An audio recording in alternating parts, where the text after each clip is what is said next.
Hi, this is Dr. Keith Ablow with another Pain to Power video. Pain to Power is sort of a gym for your mind, so you can excuse the sort of gym clothes. Also, in the midst of COVID, working from home, it seems like the right attire for the moment. What I want to talk to you about today is kind of letting the jury stay out, having a sense of wonder about the events that unfold in your life. And I raise this because I'm not talking about the greatest events, the times we celebrate. We don't really need necessarily to think, wait, what could this mean? The time it comes in, or the times it comes in really handy, is when things don't go our way, and sometimes profoundly so. And rather than be swallowed up by disappointment or fear, right? Fear, which is the enemy of action and the enemy of optimism. You could say, I'm going to let the jury stay out, meaning I'm going to see what this means in the longer run. You can even have a prejudice in the optimistic direction. I believe that things tend toward the better. Things tend to improve. The world's working on you and on me to hone our edges, to make us sharper and better.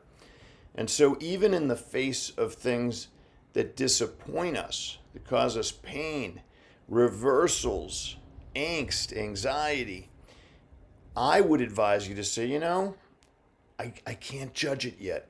I'm going to let the jury stay out on this because I don't know where it's headed. I'll tell you, when I faced my own most profound adversities in my life, it was very helpful to have folks tell me, for everybody I know who's gone through something like this, they come out better. And I didn't know if I absolutely believed it at that moment or those moments, but I suspected that they might be right. I certainly appreciated them sharing that perspective. And it turns out they were telling the truth. They had observed this in the world amongst people they knew and in themselves, in terms of the fact that if you can say, listen, wait a second, I don't want to judge it. I don't know what it means that this, has befallen me or I've fallen, because getting back up, by the way, has its own positive manifestations. That strengthens you, but there's way more than that. And so literally, if you can talk to yourself a bit and say, wait a second, I'm not going to conclude anything right now. I'm going to stay very alert, in fact, for what potential gifts this adversity might bring me. I'm going to be vigilant for whether there are opportunities that this opens up for me to strengthen myself, to build my character, but also to look literally for, hey, wait a second, now that the walls have shaken a bit and even come down in places, I can kind of look outside and decide, well, maybe there's something on the horizon or down the road that I wouldn't have otherwise availed myself of or even seen. So that's really what I hope you'll focus on after watching this video is, if you are going through adversity, and everyone does at some point, if you've been through a period of pain, turmoil, trauma, please, I hope that you'll think to yourself, well, wait a second.